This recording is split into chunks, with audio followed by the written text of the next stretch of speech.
জিলা আয়ুক্তৰ কাৰ্যালয় সন্মুখত আমি বিক্ষোভ কাৰ্যসূচী গ্ৰহণ কৰিছো।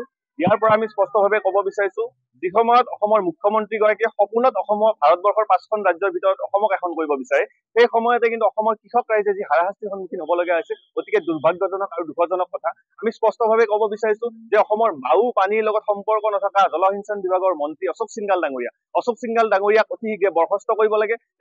তেখেতৰ নিজৰ পদবীৰ পৰা তেওঁৰ যদি লাজ আছে, তেওঁৰ যদি সন্মান আছে, তেখেতে নিজে ইয়াৰ পৰা মানে নিজে অব্যাহতি ল'ব লাগে। কাৰণ যি সময়ত অসমৰ কৃষক ৰাইজে সেই সময়ত খেতি পথাৰত তেখেতে ব্যস্ত হ'ব লাগিছিলে, সেই সময়ত কিন্তু কৃষকসকল এতিয়া কেৱল মূৰে কপালে হাত দি তেওঁলোকে কেৱল বতৰক ৰখিবলগীয়া আছে। যি সময়ত অসমৰ মানুহবোৰে, অসমৰ মুখ্যমন্ত্ৰী বা অসম চৰকাৰখনে ডিজিটেল ইণ্ডিয়াৰ কথা কয়, সেই সময়তে কিন্তু প্ৰকৃতিক ভৰসা কৰি অসমৰ কৃষক ৰাইজে কিন্তু হাত সাৱটি বহি থাকিবলগীয়া হৈছে। দুৰ্ভাগ্যজনক, দুখজনক কথা।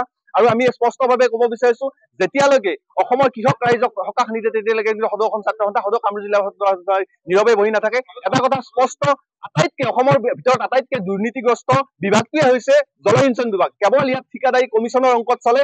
আমাৰ কামৰূপ জিলাৰো এই জলসিঞ্চন বিভাগটো অতিশয় দুৰ্নীতিপৰায়ণ এটা বিভাগ।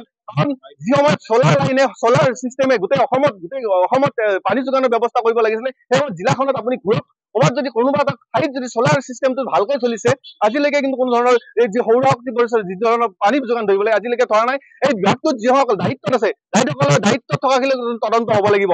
কাৰণ কেৱল মাত্ৰ ঠিকাদাৰী ব্যৱস্থাত কমিশ্যনৰ অংকত চলিলে কিন্তু নহ'ব। অনাগত দিনকেইটাত কিন্তু সদৌ অসম ছাত্ৰ সন্থা, সদৌ কামৰূপ জিলা ছাত্ৰ সন্থা নীৰৱে বহি নাথাকে।